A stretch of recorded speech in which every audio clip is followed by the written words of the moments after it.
Hi. இன்னைக்கு நம்ம அந்தகன் இந்த படத்தோட ரிவ்யூவை பத்தி தான் பார்க்க போறோம். இந்த படத்தை டைரக்ட் பண்ணது டைரக்டர் தியாகராஜன். இதுக்கு மியூசிக் சந்தோஷ் நாராயணன். இதுக்கு சினிமாட்டோகிராஃபி ரவி யாதவ்.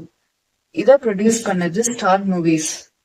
இந்த படத்துல பிரசாந்த், சிம்ரன், பிரியா ஆனந்த், யோகி பாபு, கே.எஸ். ரவிக்குமார், மனோபாலா, ஊர்வஷி, கார்த்திக், மைக் மோகன், சமுத்திரகனி, வனிதா விஜயகுமார் மற்றும் பலர் நடிச்சிருக்காங்க. இந்த படத்துல ரொம்ப நாள் கழிச்சு சிம்ரன் பிரசாந்தும் சேர்ந்து ஆக்ட் பண்ணிருக்காங்க. இந்த படம் ஒரு ஹிந்தில முதல்ல வந்திருக்கு. அதோட ரீமேக்கா தான் தமிழ்ல இதை எடுத்திருக்காங்க. இந்த படத்துல பிரசாந்த் பியானிஸ்டா அதுல காமிச்சிருக்காங்க. இந்த படத்துல பிரசாந்துக்கு நல்லாவே கண்ணு தெரியுது. ஆனா அவங்க கண்ணு தெரியாத மாதிரி ஆக்ட் பண்ணிருக்காங்க.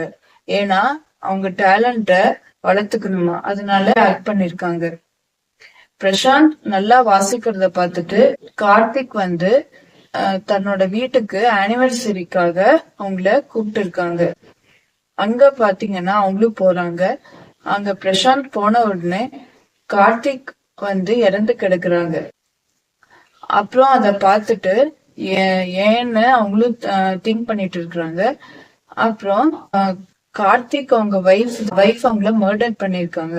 பிரசாந்துக்கு நல்லாவே தெரியுது கார்த்திக் அவங்க வைஃப் தான் கார்த்திக்க மர்டர் பண்ணிருக்காங்கன்னு நல்லாவே தெரியுது. ஆனா பிரசாந்த் அங்க பாத்தீங்கன்னா எதுவுமே தெரியாத மாதிரி காமிச்சுக்கிறாங்க. அப்புறம் இந்த விஷயம் எல்லாம் போலீஸ்க்கு இன்ஃபார்ம் பண்ணலான்னு அவங்க பிரசாந்த் போறாங்க. அப்புறம் நடந்தது என்ன, அதுதான் இந்த படத்தோட மீதி கதை.